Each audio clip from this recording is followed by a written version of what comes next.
Hi, I'm Marcia Lehman, and I'm a Knox County Master Gardener.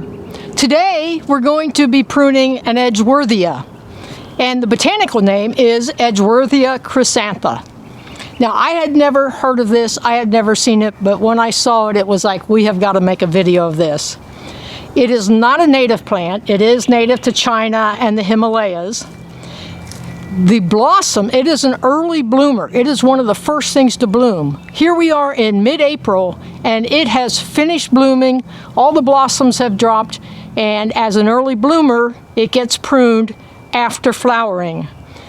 While it's blooming, you definitely want to cut some and take them inside because it really smells like gardenia. Now, there's another common name for this, which is called paper bush, and that's because it is often used to produce high-quality paper, and in fact, in Japan, the paper is used to make Japanese banknotes. So there's an interesting little tidbit.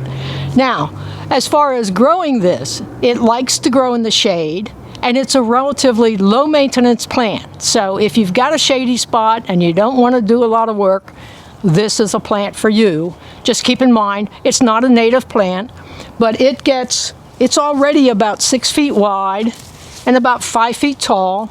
It probably won't get a whole lot taller, but it will get a little wider.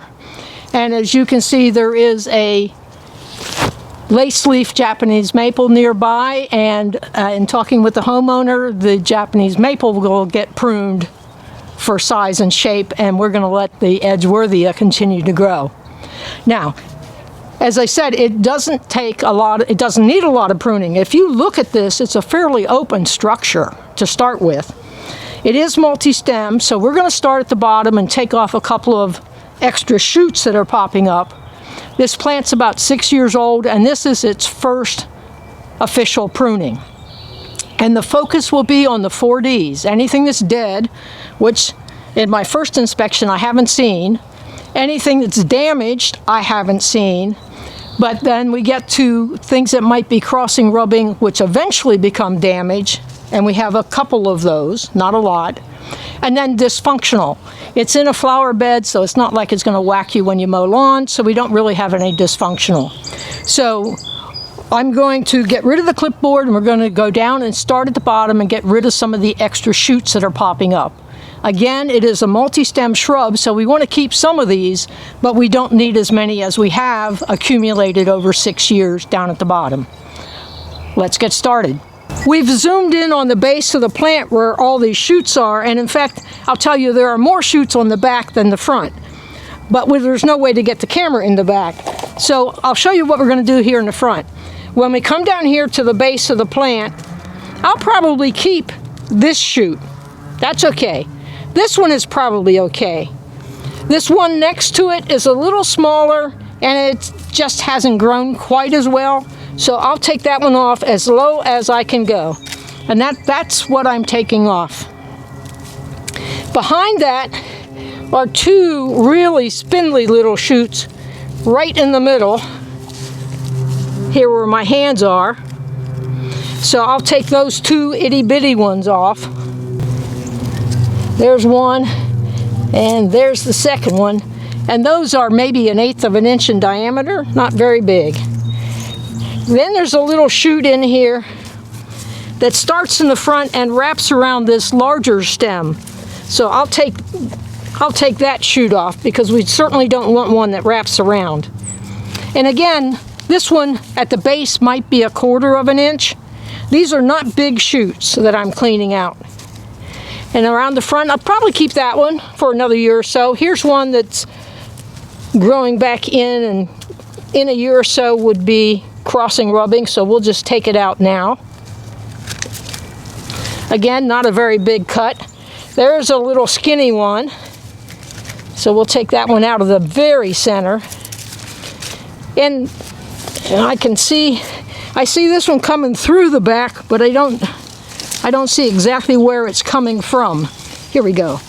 I've got one stem that comes up, and no, that's 2 stems. So I'm going to take both of those because they're in the very center of the plant, which will just start to make it crowded. And one of the things about the Edgeworthia is that really open shape. So we want to clean out some of these things that are trying to grow in the very middle of the plant. So this one's growing at quite the angle, so we'll get rid of that. So there, I've cleaned up the front, and that's probably as much as I will do there. We're going to stop the camera now that I've got the front cleaned up. I'll do the same thing on the back side of this shrub, and then I'll stand up and we'll address some of the crossing rubbing things in the middle. I've cleaned up all the little stems, and I've taken off maybe 12 or 15 of those, ranging in size from 1/8 of an inch, and the largest was probably 1/4 of an inch. Not bad for 6 years. Now, you can see how open this is, but from my perspective, the first thing I see is this branch, which comes off this rather major stem. This side is okay, but this one comes over and is rubbing, and you could say, well, maybe I should take off the one it's rubbing against, but eventually it's going to rub against that one. And since it's kind of in the middle, this is the one that's going to go. So I'll take this off at a major node, and then we no longer have anything rubbing there. And again, some of these ones that are shorter, as they grow, we may need to move them around, and eventually one or more of those may come off, but not this year. Here we've got a little entanglement, but when I unentangle it, it's not going to rub. So periodically we may just need to come out, take a walk, and untangle some of the branches. Same thing with that. I was tempted to take off a branch there, not necessary. I may take off just this little thing here. But one of the nice things is this is still short enough that I can look down in and see most of it.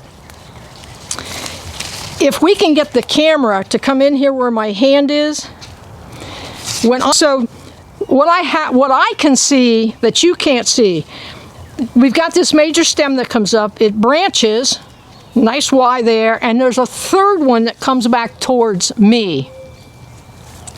And what I can see looking down is that there's a rather sizable wound right at the base of this branch. So I'm going to take that off just to prevent any further decay that may occur. Now I'm looking down, and frankly, the biggest issue is the adjacent Japanese maple, but that gets its own pruning job. So really, I can reposition a couple of these. That's as much as I would do on anything of the bigger stems. The ones that I thought I might, well, okay, I spoke too soon. Here's one where it comes up, it branches, and this one wants to fold over onto an adjacent branch. But that's all of 2 cuts that I have made from a standing up position looking down into it. So we'll let these shorter ones grow for a year, and maybe next year they get a little touch up. But that's basically it. The Edgeworthia likes being in a shady spot. It's a low maintenance plant, and every now and then you come in and take out some of the extra shoots at the bottom, and you look for any crossing rubbing or dead branches in the middle. Again, I found nothing dead. What I took out were things that were crossing rubbing and that would eventually cause some damage. So that's it for the Edgeworthia. Hope you learned something today, and we thank you for joining us.